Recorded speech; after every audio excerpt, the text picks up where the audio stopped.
दिमाग का इस्तेमाल कर पक्ष में करे परिस्थितियां। ये कहानी बहुत ही प्रेरणादायक है। दिमाग का इस्तेमाल कर पक्ष में करे परिस्थितियां। एक शेर जंगल में शिकार पर निकला था।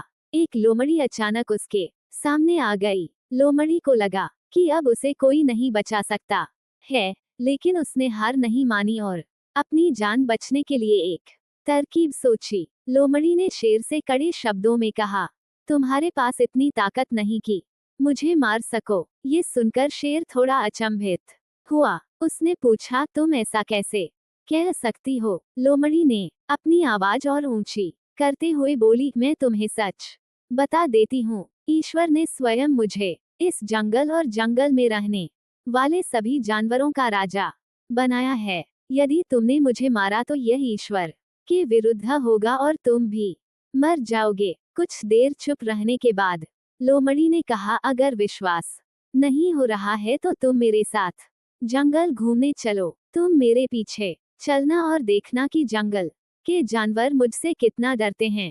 शेर इसके लिए तैयार हो गया। लोमड़ी निडर होकर शेर के आगे आगे चलने लगी। लोमड़ी के पीछे शेर को चलते देखकर जंगल के दूसरे जानवर डर कर भाग गए। कुछ देर जंगल में घूमने के बाद लोमड़ी ने शेर से सवाल किया, क्या तुम्हें मेरी बात पर विश्वास हुआ? कुछ देर चुप रहने के बाद शेर ने कहा, तुम ठीक कहती हो। जंगल की राजा तुम ही है। परिस्थितियां कितनी भी विपरीत क्यों न हो, हम अपने दिमाग का इस्तेमाल कर उसे अपने पक्ष में कर सकते हैं।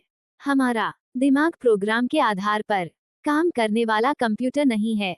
दिमाग को आउट ऑफ बॉक्स सोचने की क्षमता है। हर समस्या का समाधान तलाशने की ताकत है। ये तभी संभव होगा जब हो विपरीत परिस्थितियां में भी। आपको ये कहानी कैसी लगी, हमें कमेंट कर जरूर बताएं। इसी तरह की अच्छी कहानियां आप यहाँ पर पढ़ सकते हैं। यहाँ उपस्थित शिक्षाप्रद कहानियां आपका मनोरंजन करने के साथ दिशा भी देंगी। तो बने रहिए हमारे साथ और हमारे प्रयास को सफल बनाएं। चैनल सब्सक्राइब अवश्य करें।